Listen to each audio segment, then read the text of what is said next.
What's up, everybody? Hope y'all are doing good. So today's video actually comes from some comments that I've seen under some of my videos, and so it kind of inspired me really to talk about this because I think it's very relevant, and it's definitely a thing nowadays that I think could be kind of toxic, and that is the pressure on men, both gay and straight, to be masculine.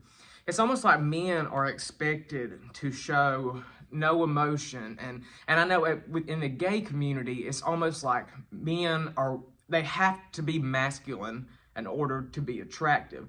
And it's like, some men that are feminine, it's almost like they are looked down on, they are not accepted, and they are treated badly.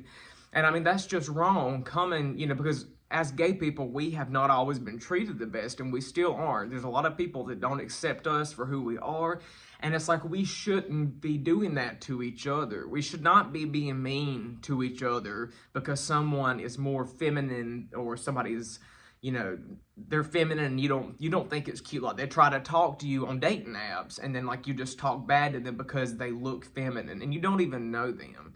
So that's just a big problem I think there is today.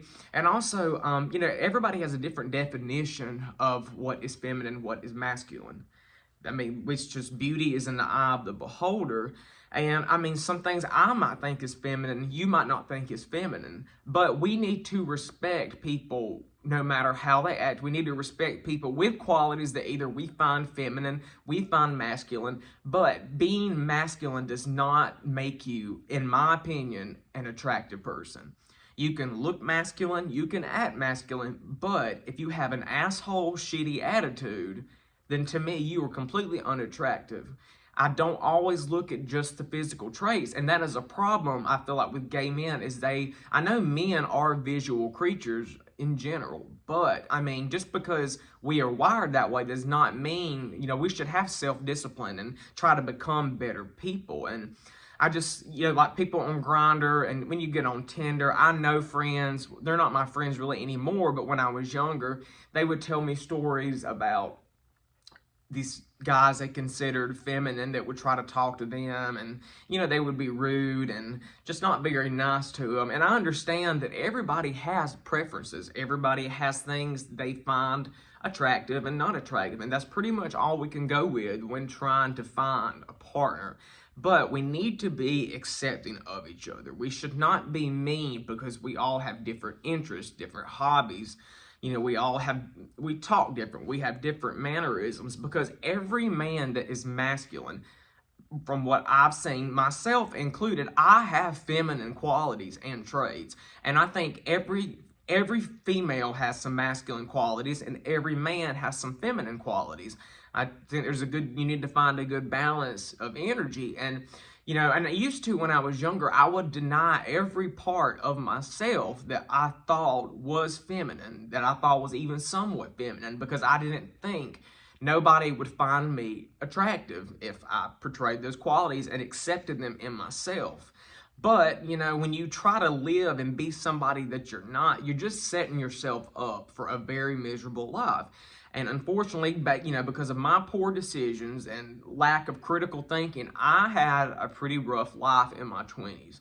I'm very unhappy, made a lot of bad choices, and a lot of that resulted in the fact that I was never true to myself. Not like I am now. Like, guys, I've learned to accept every quality of me, even all the ones that I guess I would consider feminine. Some people may not. Some of the music I listen to is very feminine, and I feel like it is, and, I think it is myself. But I don't sit and hide that anymore. I don't sit and try to lie about it and act like, oh, I don't like that thing. Because when I was young, y'all, when I was a little kid, I enjoyed playing with Barbies. I used to love mermaids, all kinds of stuff like that. And then the older I grew up, I saw that people looked down on that they didn't like the fact that I was a little boy playing with that. And, you learn from those experiences when you're a kid. And so I learned, in order to be accepted, that I need to deny those qualities about myself and push away those parts of me and forget about them. But guys, you never really forget about them. Who you are is who you are. You were born with your personality. You develop as a child into who you are today. Childhood is very, very important for the development of a well-rounded human being. That is something that I absolutely know, and my children, myself, that their ages between when they're born and when they're 5 years old, I will make sure that, I will try my best to be the absolute best parent, because I want them to grow up and to be healthy human beings, people that love others, love themselves, because I was not blessed with that. I was not.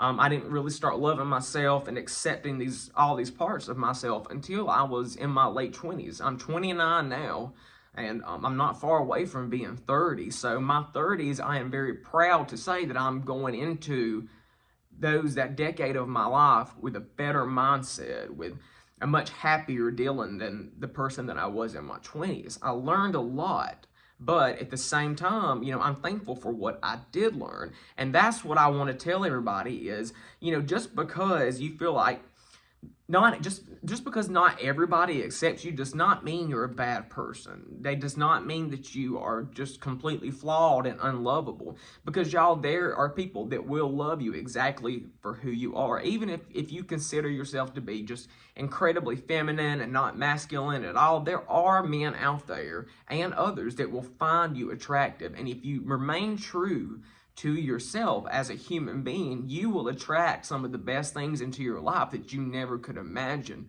Because guys, when I started embracing parts of myself in my 20s, I noticed not only did I feel better and have more confidence, I began attracting people into my life that really enjoyed being around me. I felt more comfortable with myself. I never felt like I was having to hide anything. And like I said, I attracted just genuine, wonderful people. I attracted an amazing partner who loves me for every part of myself, no matter what it is. And, you want people in your life like that.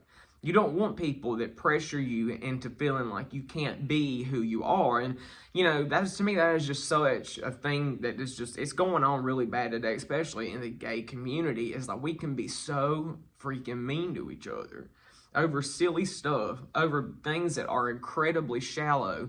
Like, we don't want to get to know a person for who they are inside. We just want to go off based on their looks. And things are just based off sex. And I just personally don't think that's right. That's not how I choose to live my life. I try to look past some of the shallowness, because yes, I have been shallow before, y'all. I am a human being. Humans are very judgmental, but it is up to me to become a better person. That is nobody's responsibility but my own. It is up to me to get past, some of the immaturity that I carried forward with me from childhood and adolescence. And, it's my job to become better. And so you have to take it upon yourself to become better. You can't let someone do it for you, because it's not going to work. But y'all, I think it's important to always remember that we are all people, no matter who we are, no matter what we are, no matter what we want to be. We are all people. And in the gay community, I really hope one day to see everyone treating each other a lot better than what we do now. Because it's really sad. I have seen some awful stuff, the way some gay men have treated each other, especially on the dating apps. I mean, it's horrible. No wonder we have such a high rate of depression and mental health issues and drug use. I mean, we are not treated very well, not by society and not even by most of our own people. And that is such a shame, because we need to have each other's back regardless, and that will make us a stronger and better community, and that will help us be able to overcome a lot of the stigmas about being gay and the stereotypes, and have people look at us differently. Because if we want to really put change in the world of how we are viewed, we have to look within ourselves, and we have to want to be better. We have to put forward the effort into making, having a better community, instead of just preaching about it and, actually do something. Get out there, help other people, educate people, inform people of ways that they can do better in the community and help each other. And that's the whole point of my YouTube channel. This is something that I took upon myself to get out there and do to help others, because all the lessons I've learned in my life, I just feel like it would help more people if I got and spoke about it publicly instead of just hiding it and not talking about it. It took a lot of courage, y'all, to get on here and to do this. And at first it was hard. It's been very hard posting some of my personal business on here because of the mean comments that I get back. You know, it's sad just knowing the things I went through in certain situations where someone could be so rude to me about it, but I've overlooked that. I'm getting better, and I realized I'm helping way more people than I am, more than I am anything. My emails, I get so many emails, comments, and I'm just so thankful that my life experiences are helping you guys. So guys, I really hope y'all like this video today. Like my video, subscribe to my channel, and I'll be back here in a few days with something else. Bye guys.